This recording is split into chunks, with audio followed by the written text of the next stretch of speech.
আসসালামু আলাইকুম। কেমন আছো তোমরা? আশা করি সবাই ভালো আছো। আজ প্রথম রোজা, এইজন্য সব কিছুই করতে হবে, খুবই ব্যস্ত। আমি সকালে উঠে তারপরে নিজে ফ্রেশ হয়ে সব কেটে-কুটে কিন্তু আমি রেডি করে নিচ্ছি। সব কিছু সবকিছু কাটাকুটা শেষ। এখন রান্না করতে যাবো। আর জানোই তো রোজার সময় কিন্তু বিকেলবেলা খুবই রান্না বা গুছানোর খুবই একটা চাপ থাকে। এজন্য আগের ভাগে যদি সবকিছু আমরা গুছিয়ে নিতে পারি তাহলে কিন্তু সবচেয়ে ভালো হয়। এখন আমি আগে দইটা বানিয়ে নিব। এখানে আমি ৪ লিটার দুধ নিয়ে তারপরে শুকাচ্ছে। এটা কিন্তু ৪ লিটার দুধকে আমি ২ লিটার বানাতে হবে। মানে অর্ধেকটা পরিমাণ শুকিয়ে নিতে হবে। এখন অনেকক্ষণ হচ্ছে কিন্তু আমি এটা খুব আ হ্যাঁ, অনেকক্ষণ মানে ০.৫ ঘন্টারও বেশি আমার চলে গেছে। এখন দইটা বানিয়ে তারপরে আমি চুলায় দিয়ে নিলাম। কেননা বিকেলবেলা আর সময় পাবো না। এইজন্য চুলায় দেওয়া মানে তাড়াতাড়ির জন্যই আমি একটু মানে গরম তাপ দেওয়ার জন্য কেননা কয়েকটা বাটি আছে। এখন ফিরে আসলাম ৪০ মিনিট পরে।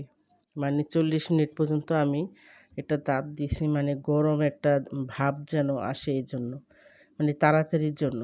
আমার চ্যানেলে কিন্তু একটা দইয়ের একটি রেসিপি আছে, চাইলে তোমরা দেখে নিতে পারো।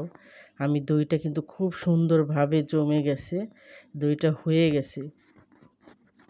যা আগে বানিয়ে নিলাম, বিকেল হতে, হতে যেন ঠান্ডা হয়ে যায়, ফ্রিজে রেখে দেব।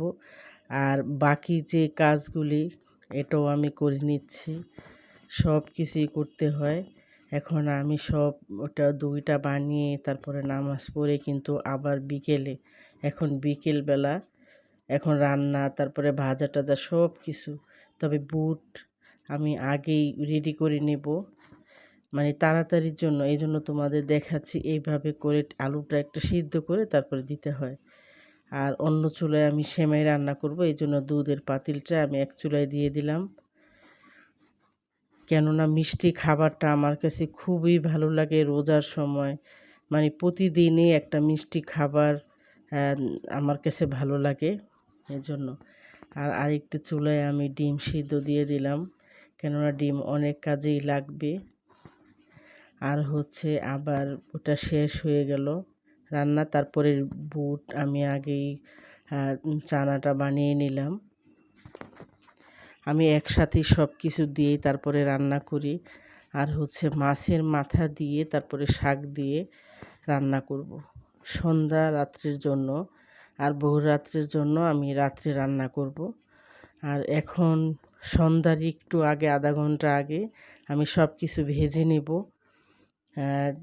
সারাদিন আসলেই রোজার সময় খুব ব্যস্ত সময় যায়।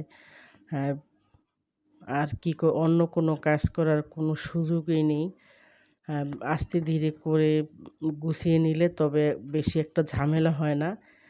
দেখো বেগুনিগুলি কিন্তু খুব সুন্দরভাবে ফুলে উঠছে। আমি সব কিছু পেঁয়াজু, আলুর চপ, বেগুনি সব রেডি করে নিয়েছিলাম আগেই। এখন একটা একটা করে রান্না করব। রান্না আমার শেষ। এখন দেখো আমার বড় ছেলে এবং ছোট ছেলে, আমার বাবা বসে আছে আর বড় ছেলে খুবই ব্যস্ত। আর আমিও রান্নাঘর থেকে সব কিছু ভেজে টেজে নিয়ে আসলাম। রান্নাগুলি দেখো, ঘরটা কি এলোমেলো, টেবিলটা কোনো জায়গা নেই, সব ঝামেলা মনে হচ্ছে। এখন সব কিছু রেডি করছি, দেখলে তো প্রথম রোজা, খুবই আনন্দ সবার কাছে। আজকে ইফতার করবে আর আমাদের বাসায় তো সবাই রোজা থাকে।